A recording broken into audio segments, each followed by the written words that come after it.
So Nintendo has been really silent lately, and with no directs in 2020 and only one major first-party game announced for 2021, I reckon we're going to hear something big from them very soon. In fact, I would even go so far as to wager that we'll be receiving a new Nintendo Direct in the first 2 weeks of February 2021. While they did do very well in 2020 in terms of software sales, they only had a handful of offerings, and some of them were much bigger runaways than others that struggled a little bit by comparison. So, I decided to take a shot at composing a Nintendo Direct for February 2021, a sort of predictions based on things that I want, but also are reasonably likely based on things we already know, as well as some things that are a little bit of wish fulfillment. I think a lot of these are likely, but we will obviously have to wait and see.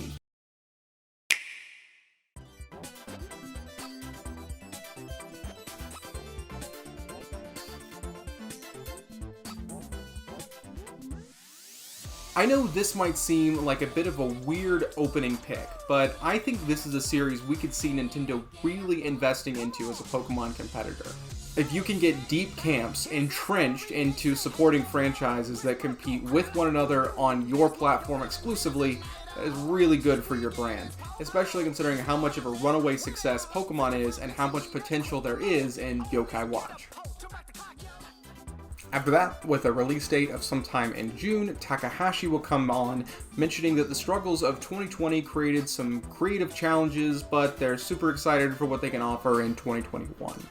He'll mention that extra dev time created quality and a lot of love and care went into these, etc. I think we all kind of know what to expect. Then, snap.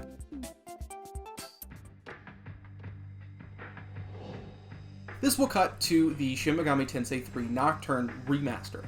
We'll get a slightly longer and more involved trailer, as well as a release date, April 2021. Since Pokemon Snap comes out April 30th, let's assume this releases on the 16th.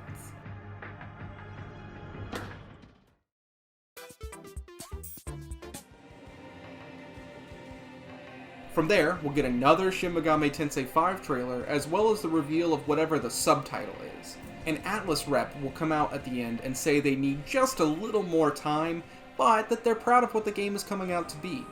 New release date slated for February 2022. They'll also mention that this is the 25th anniversary of the Persona series without dropping any concrete hints of what is to come. The next thing will be Monster Hunter Stories 2. We'll get a longer trailer, as well as a release date of June 30th. It'll be fun to see, but it will not reference Rise in any way. That's kind of already been done. Next, we'll slow down a little bit with some DLC announcement. Hyrule Warriors will be getting some DLC with additional story, other versions of Link, as well as additional playable characters. Maybe even Ganondorf?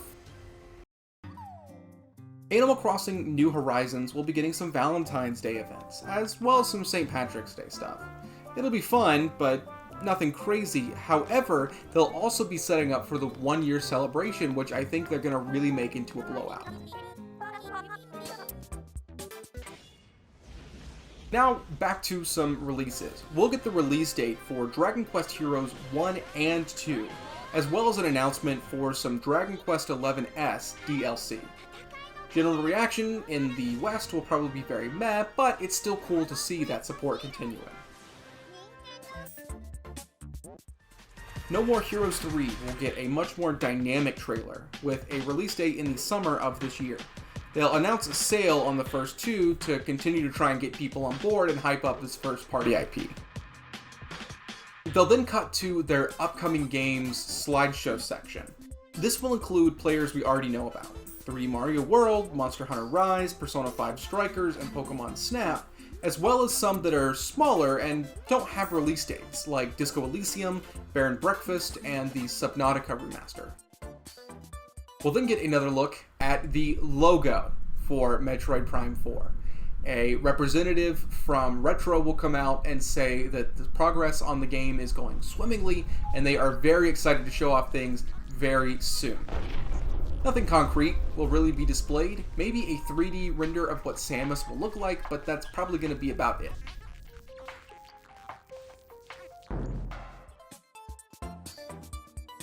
finally, it's going to close on the announcement of the Genshin Impact release for Switch. It'll be a next day or a next week drop, and it'll come with a bunch of bonuses to kind of help get that gacha mechanic rolling. Likely, however, despite me personally being very excited to finally play this, I think it's going to fall a little bit flat on the whole. Takahashi will of course return back to the stage, say that's all for this direct, and they look forward to even more surprises throughout the year, though they do think they have just one more surprise.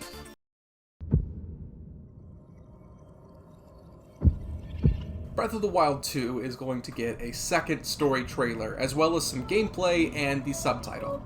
We'll get a release date of holiday 2021 and the promise of a Zelda Direct later in the year to celebrate the rest of the 35th anniversary. This will be just the tease. Given the flow of most directs, I think this has a nice mixture of likely and unlikely surprises. I know I didn't mention things like Monster Hunter Rise or Phantom Strikers getting huge releases, but I don't expect them to.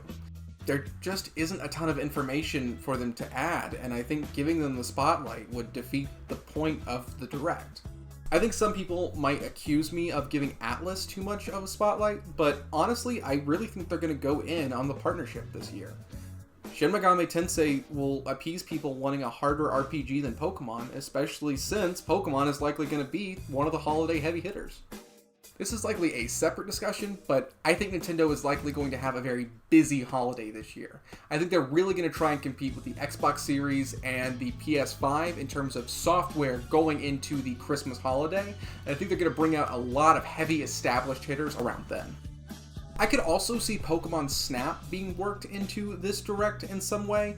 We already kind of know everything we need to about it, but they might have some cool new features. We might find out that they've got every single Pokemon ever in the game, though that's probably pretty unlikely, as well as some information about how legendaries will be handled. Maybe a clip of you taking a rocket ship up to the ozone layer to get a picture of Rayquaza, and then Deoxys is also there battling him. There's also the chance that we'll get some information on games we don't know about. I didn't know how to quantify that in the Direct, and I thought it wasn't really a great option to try and cram that in there when it's kind of a variable we don't know. It very well could be that Nintendo doesn't have anything that they're going to reveal that we don't already know about, aside from maybe some indie games. Let me know if you think this is possible. I'm very hopeful that it is. Right now, it's kind of slim pickings in terms of what Nintendo's planning. I'm excited to see what they end up doing. However, right now, it's kind of grim moving into 2021, especially considering how light their offerings were in 2020. Animal Crossing is great, but you gotta kind of put out a couple more things. So if you like this, please do let me know. I know this is a little bit of a departure from what I usually put out, but I was pretty excited to make this video based on some stuff I've been seeing. So thank you very much, and like we always say here on the channel, I hope to see you around sometime.